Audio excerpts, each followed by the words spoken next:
হয় বন্ধুসকল, আসসালামু আলাইকুম। আপোনালোকে চাই আছে A3M মফিদুল ব্লগ। আজি সৰু সুৰা ভিডিঅ' এটা বনাম বুলি ভাবিছোঁ। তো দেখিছে আপোনালোকে, এইটো হ'ল মোৰ ভাই বিল্লু। বৰ্তমান ই কাম কৰি আছে মোৰ লগতে। বৰ গৰম কিনো ক'ম আপোনাক, দেখিছে অলপ বহিছোঁ, আমি নোৱাৰিছোঁ, পূৰা একদম পচিনা দেখিছেনে, পূৰা ঘামিছোঁ, মানে ক'বলৈ বাকী নাই। আৰু যিয়ে কি নহওক আমি কাম কৰি আছোঁ নৰ্থ লখিমপুৰ ষ্টুডিয়াম। আপোনালোকক আজি মই ক'ব বিচাৰিছোঁ, নৰ্থ লখিমপুৰ ইণ্ডিয়া ষ্টেডিয়ামত আমি বৰ্তমান কাম কৰি আছিলোঁ। আৰু আজি ইতিমধ্যে কাম আমাৰ শেষ হ'ল। আৰু আমি কাম কি কৰিলোঁ আপোনালোকক দেখাম, আৰু কি কালাৰ কৰিলোঁ আপোনালোকক কামটো দেখাম। আৰু বিশেষ চাই পিনি আপোনালোকে ক'ব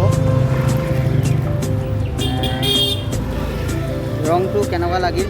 আৰু বিশেষ ইয়াত বহুত ৰিক্সি কাম হয়, আৰু বহুত ৰিক্সত কাম কৰি আছোঁ আমি বাঁহৰ ওপৰত। আজি প্ৰায় 20 দিন ধৰি বাঁহতে লাগি আছোঁ, কাৰণ এটা বাঁহে জুই নাপায়গৈ, দুটা বাঁহ জুই দিবলগীয়া হৈ গ'ল। আৰু আমাৰ ভাইয়ে বহুত ভাগৰিছে, বহুত কষ্ট কৰিছে আমাৰ ভাই।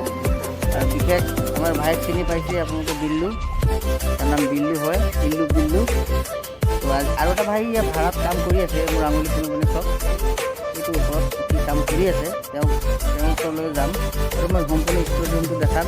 আৰু বিশেষ ভিডিঅ'টো কিনো বনাম, আৰু আমাৰ অসমত জুবিন দা, যিয়ে কি নহওক আমাৰ জুবিন দা আমাৰ মাজত হামেশা জীয়াই থাকিব। আৰু আল্লাহৰ ওচৰত দোৱা কৰিম যে আমাৰ জুবিন দা চিৰজীৱনৰ অমৰ হওক। আৰু বিশেষ এতিয়া বৰ্তমান গোটেই অসমবাসী আৰু গোটেই অল ইণ্ডিয়াৰ মানুহ বুলি ক'ব লাগিব, তেওঁ ন্যায়ৰ কাৰণে চবেই যুঁজি আছে। ৰাতেৰ বুকুত দেখা পালো তোমাৰ ছবি ধৰা দিলা।